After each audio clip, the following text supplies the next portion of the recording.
অনেক সময় এমন হয় যে আপনি ভাবছেন যে ঈশ্বরকে আপনি কি বলবেন বুঝতে পারছেন না।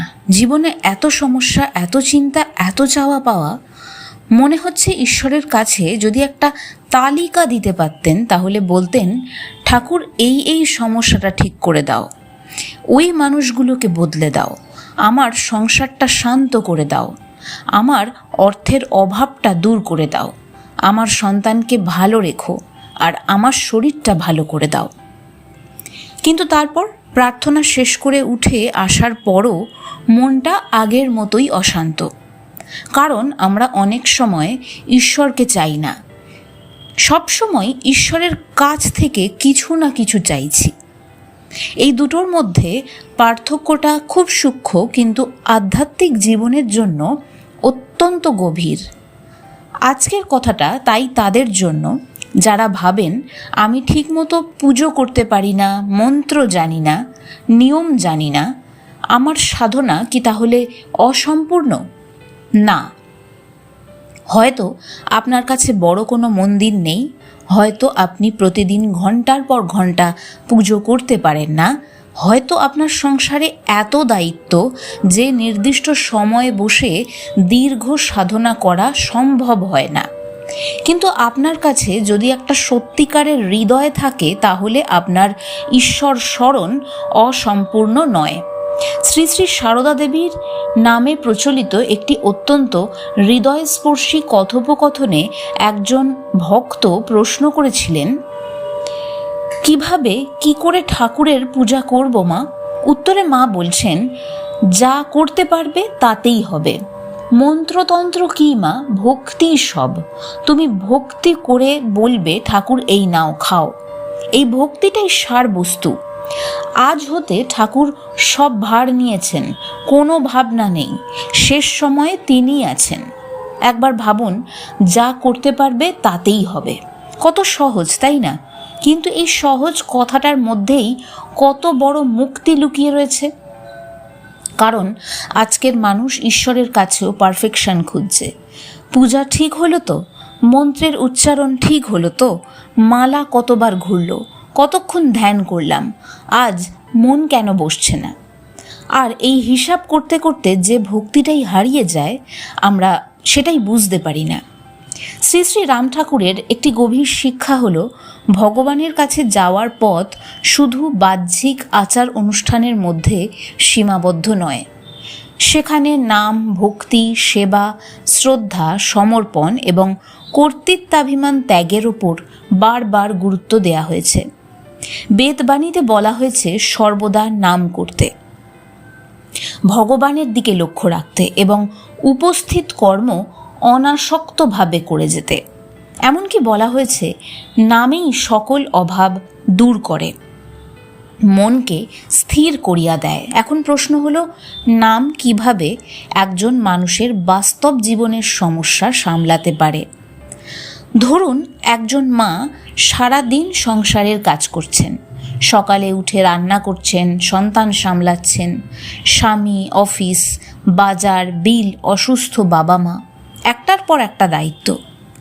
দিনের শেষে নিজের জন্য 1 মিনিটও সময় নেই। রাতে সবাই ঘুমিয়ে গেলে তিনি চুপ করে বসেন। তারপর হঠাৎ মনে হয়, আমার জন্য কে আছে? এই প্রশ্নটা খুব গভীর, কারণ মানুষের জীবনের সবচেয়ে বড় ক্লান্তি অনেক সময় কাজের ক্লান্তি নয়, নিজেকে একা মনে হওয়ার ক্লান্তি। আর এখানেই নাম জপ শুধু একটা ধর্মীয় কাজ থাকে না, নাম হয়ে ওঠে আশ্রয়। রাম ঠাকুরের কথায় এমন একটা ভাব রয়েছে, সকল ভার ভগবানের ওপর রেখে নিজের প্রারব্ধ ও উপস্থিত কর্ম যথাসাধ্য করে যেতে হবে। জীবের ধর্ম হলো ভগবানের নাম স্মরণ করা। খেয়াল করুন, এখানে কিন্তু বলা হচ্ছে না সব কাজ ছেড়ে বসে থাকো, বরং বলা হচ্ছে কাজ করো, কর্তব্য করো, সংসার সামলাও, কিন্তু সমস্ত ভার নিজের মাথায় নিয়ে বসে থেকো না। কারণ সব ভার আসলেই তোমার নয়, তুমি মনে করছো যে সব ভার তোমার। এখানেই নামের রহস্য। আপনি অফিসে যাবেন, নাম মনে রাখবেন, আপনি রান্না করবেন, আপনি মনে মনে নাম করতে থাকবেন। আপনি সন্তানকে পড়াবেন, কিন্তু মনটা ঈশ্বরের দিকে রাখবেন। আপনি বাসে করে যাচ্ছেন, সেই সময়টায় আপনি চেষ্টা করবেন ওই ভিড়ের মধ্যেও নামটা তাঁর চরণে যাতে রাখা যায়। আপনি বাজারে দাঁড়িয়ে অপেক্ষা করছেন, ভেতরে নাম আস্তে আস্তে চালাতে থাকুন। অর্থাৎ নামের জন্য আপনাকে সবসময় আলাদা একটা পৃথিবী তৈরি করতে হবে না। আপনার বর্তমান জীবনটাই হয়ে উঠতে পারে আপনার সাধন ক্ষেত্র। রাম ঠাকুরের বেদবাণীতেও সংসারের উপস্থিত কর্মকে এড়িয়ে যাওয়া নয়, বরং অনাসক্তভাবে তা সম্পাদন করে নামের আশ্রয়ে থাকার শিক্ষা পাওয়া যায়। আর গীতার কর্মযোগও যেন এই কথাটাকেই আমাদের কাছে অন্যভাবে পৌঁছে দেয়। ভগবান শ্রীকৃষ্ণ অর্জুনকে যুদ্ধক্ষেত্র থেকে পালিয়ে যেতে বলেননি। তিনি বলেননি তুমি সব কিছু ছেড়ে দিয়ে শুধু ধ্যান করো, বরং কর্তব্যের মাঝখানেই তাকে স্থির হতে শিখিয়েছেন। কারণ আধ্যাত্মিকতা শুধু মন্দিরের ভেতরে থাকে যদি, তাহলে জীবনের সবচেয়ে কঠিন মুহূর্তে সেটা আমাদেরকে কিভাবে রক্ষা করবে? আমাদের সবচেয়ে বড় আধ্যাত্মিক যে বিষয় সেটা হচ্ছে ভগবদ্গীতা। সেটা কোথায় বলা হয়েছিল? যুদ্ধক্ষেত্রে দাঁড়িয়ে। এই যুদ্ধক্ষেত্রটাই হচ্ছে আমাদের জীবন ক্ষেত্র, কর্মক্ষেত্র। সুতরাং সেখানেই আধ্যাত্মিকতা সবার আগে এবং সবচেয়ে বেশি করে প্রয়োজন। আপনি যখন অপমানিত হন, সেখানেও আপনার একটা সাধনার সুযোগ আপনি পান। আপনি যখন আপনার প্রাপ্যটা পান না, সেখানেও সাধনা। আপনি যখন সন্তান আপনার কথা শুনছে না, আপনি বিরক্ত হয়ে যাচ্ছেন, ঠিক সেই সময়ও একটু স্তব্ধ হয়ে যাওয়া, নিজেকে একটু স্তব্ধ করে নিয়ে মনটাকে ঈশ্বরের কাছে রেখে দেওয়া, এখানেই সাধনা। আপনার জীবনে অর্থের অভাব রয়েছে, আপনি সেই অভাবের যে কষ্ট বা আপনার মনের যে ব্যাপার, কথাবার্তা, সেটা ঈশ্বরকে বলছেন এবং আস্তে আস্তে আপনার যা করণীয় সেটার দিকে মনকে নিয়ে আসছেন। ঈশ্বরেরকে সমস্ত সমস্যা সমর্পণ করে দিয়ে আপনার হাতে যতটা রয়েছে বিচার বিবেচনা করে সেই পথকে আপনি কাজে লাগাচ্ছেন। ফলে সেখানেও কিন্তু আপনি সাধনার মধ্যেই রয়েছেন। আপনি যখন প্রিয় মানুষটি আপনার কাছ থেকে দূরে চলে যাচ্ছে বলে বুঝতে পারছেন, সেখানেও আপনি ঈশ্বরকে টেনে নিচ্ছেন। সেটাও সাধনাই হয়ে যাচ্ছে। কারণ ঈশ্বরকে পাওয়ার জন্য জীবন থেকে সমস্যা মুছে যাওয়ার অপেক্ষা করতে হলে অধিকাংশ মানুষ কখনো সাধনা শুরুই করতে পারবে না। সমস্যার মধ্যেই নাম নিতে শিখতে হবে। এবার একটা খুব সাধারণ দৃশ্য কল্পনা করুন। আপনি কারোর সঙ্গে ঝগড়া করেছেন, মানুষটি আপনাকে এমন একটা কথা বলেছে যা আপনার হৃদয়ে লেগে গিয়েছে। আপনি বাইরে চুপ করে আছেন, কিন্তু ভেতরে সেই কথোপকথনটা বারবার চলছে। ও আমাকে এটা কিভাবে বলল? আমি ওকে এই কথাটা কেন বললাম না? আমাকে তো এবার ওকে একটা শিক্ষা দিতেই হবে। রাত হয়ে গেল, মানুষটা হয়তো ঘুমিয়ে পড়েছে, কিন্তু আপনি এখনও তার সঙ্গে মনে মনে ঝগড়া করছেন। এই সময় যদি আপনি শুধু 5 মিনিট নাম করেন এবং আপনার মনের ভেতরে যেটা চলছে সেটা প্রার্থনার আকারে ভগবানকে বলেন এবং ভগবানকে বলেন যে ঠাকুর, এই সমস্ত ঘটনা আমি তোমার পায়ে সমর্পণ করলাম, করে আপনি নামে ফিরে যান। সমস্যা কি সঙ্গে সঙ্গে মিটে যাবে? না, কিন্তু আপনি আর এই সমস্যাটাকে নিজের মনের মধ্যে 10 বার, 20 বার, 100 বার পুনরাবৃত্তি করবেন না। নাম আপনার মনকে একটা দ্বিতীয় অল্টারনেটিভ পথ দিচ্ছে। একদিকে পুরনো চিন্তায় পুনরাবৃত্তি করার রাস্তা, অন্যদিকে নামের রাস্তা। মন বারবার পুরনো রাস্তায় যাবে, আপনি আবার তাকে নামের দিকে ফিরিয়ে আনবেন। এই যে আপনি বারবার মনকে নামের দিকে ফিরিয়ে আনবেন, এইটাই কিন্তু আপনার সাধনা। শ্রী শ্রী রাম ঠাকুর বলছেন, কেবল নাম করবে, নামেই তোমার সকল অবস্থা স্থির করে নেবে, চিন্তা করবে না। এই চিন্তা করবে না কথাটা কিন্তু দায়িত্বহীন হয়ে যাওয়া নয়। এর অর্থ হলো যেটা করার সেটা করো, কিন্তু যেটা তোমার হাতে নেই সেটাকে নিয়ে নিজের মনকে সারাক্ষণ ব্যস্ত রেখো না। এবার একটা সহজ নিয়ম বলি, আজ থেকেই শুরু করুন। সকালবেলা ঘুম থেকে উঠে মোবাইল হাতে নেওয়ার আগে 1 মিনিট চোখ বন্ধ করুন, নিজের ইষ্ট নাম স্মরণ করুন, তারপর বলুন, ঠাকুর, আজ আমার যা কর্তব্য তা আমাকে করার শক্তি দাও। আজ যা আমার হাতে নেই তার ভার আমি সব তোমার কাছে রাখছি। তারপর নাম করুন, মাত্র 5 মিনিট।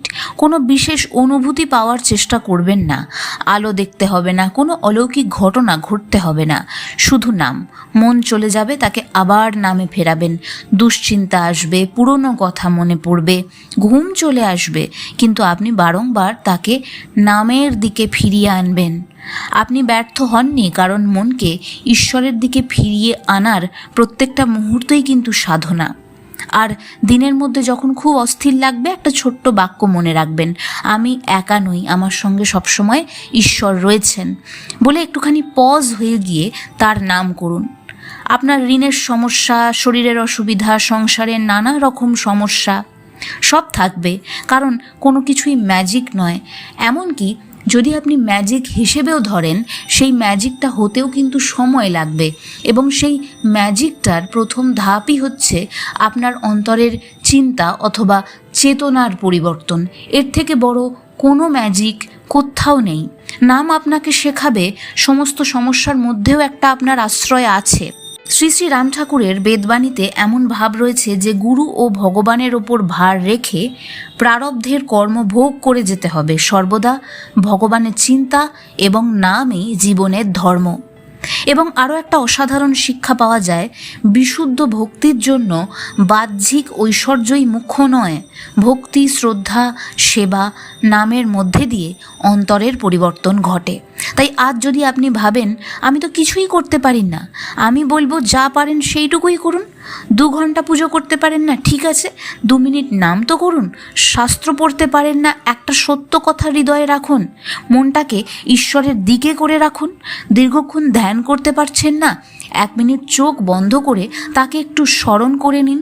বড় কোনো যজ্ঞ করতে পারছেন না, কাউকে ভালোভাবে একটু কথা বলুন, একটু সুন্দরভাবে তার কথাকে শুনুন, তাকে বুঝুন, কাউকে সাহায্য করুন।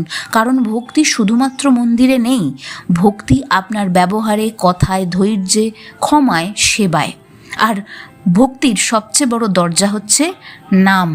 আজ রাতে ঘুমানোর আগে একটা ছোট্ট কাজ করতে পারেন। ঘরের আলো নিভিয়ে দেওয়ার আগে দিনের সমস্ত চিন্তা একটু পাশে রেখে দিন। নিজেকে বলুন, আজ যা হয়েছে হয়েছে, যা করতে পেরেছি আমি করেছি, যা পারিনি সেই সব কিছু আমি তোমার কাছে রাখলাম। তারপর ধীরে ধীরে নাম করুন। হয়তো চোখে জল আসবে, কিছুই অনুভব হবে না, সবই ঠিক আছে। কারণ ভক্তি অনুভূতির প্রদর্শন নয়, ভক্তি হলো আপনার ঈশ্বরের কাছে ফিরে যাওয়া, বারবার ফিরে যাওয়া। যখন পৃথিবী আপনাকে ছেড়ে চলে যাচ্ছে, আপনার কোনো গুরুত্ব নেই বলে মনে হচ্ছে পৃথিবীতে, তখন ঈশ্বরকে ধরা। নিজের উপর বিশ্বাস হারিয়ে ফেলেছেন, তখন তাকে ধরা। যখন সব কিছু আপনার নিয়ন্ত্রণের বাইরে চলে গেছে, তখনও তার কাছে ফিরে আসা। একদিন আপনি বুঝতে পারবেন আপনি ঈশ্বরের কাছে গিয়েছিলেন আপনার সমস্যার সমাধান চাইতে, কিন্তু তিনি আপনাকে এমন একটা জিনিস দিয়েছেন যা আপনার ওই সমস্যার চেয়েও বড়, তার ওপর নির্ভর করার শক্তি। সংসার একই থাকবে, মানুষ একই থাকবে, কাজ, দায়িত্ব, সুখ, দুঃখ, সংসারের যে দোলাচলতা সব থাকবে, কিন্তু আপনার হৃদয়ে যেন নামের প্রদীপ জেগে থাকে। আর সেই নাম আপনাকে মনে করিয়ে দেয় যে সব ভার আপনার নয়, ঈশ্বর আছেন। শ্রী শ্রী রাম ঠাকুরের ভাষায়, নামের আশ্রয় থেকে প্রারব্ধের কর্মভোগ করে যেতে হয়। নামই মনকে স্থির করার পথ। তাই আজকের পর থেকে ঈশ্বরের কাছে যাওয়ার আগে নিজের যোগ্যতার হিসাব করতে হবে না। আপনি ভালো করে পুজো করছেন কিনা, আপনি খুব ভালো সাধক কিনা, এইসব প্রশ্ন করবেন না। শুধু তাকে বলবেন, ঠাকুর, আমি যতটুকু পারি ততটুকু নিয়েই এসেছি। আমার মন্ত্রের জ্ঞান নেই, আমার সাধনা সম্পূর্ণ অথবা অসম্পূর্ণ আমি বুঝতে পারছি না, আমার মন অস্থির, কিন্তু আমি তোমার কাছেই আছি, আমি তোমার কাছেই ভক্তি ভরে রয়েছি। আমার এইটুকু ভক্তি, আমার এইটুকু সদ ইচ্ছা তুমি গ্রহণ করো। তারপর তার নাম করবেন। কারণ শেষ পর্যন্ত মন্ত্রতন্ত্রের হিসাবের চেয়েও হৃদয়ের ডাকই বড়। পূজার আয়োজনের চেয়ে না ভক্তিই বড়, আর মানুষের হাজার চিন্তার চেয়ে একটা সত্যিকারের নামের আশ্রয় অনেক গভীর। তাই জীবন খুব ভারী মনে হলে সব কিছু একসঙ্গে ঠিক করার চেষ্টা করবেন না, কারণ সেটা আপনি করতে পারবেন না, করা যায় না। শুধুমাত্র একটা কাজ করুন, নামের কাছে ফিরে যান একবার, বারংবার, আর মনে মনে বলুন, ঠাকুর, আজ থেকে আমার সব ভার তোমার। সেদিন থেকেই আপনার জীবনের সমস্যা শেষ হবে না, কিন্তু আপনার মধ্যে একটা এমন অনুভূতি তৈরি হবে যে এই সমস্যার মধ্যে আর আপনি একা নন, আপনার সাথে ঈশ্বর আছেন। জয় গুরু।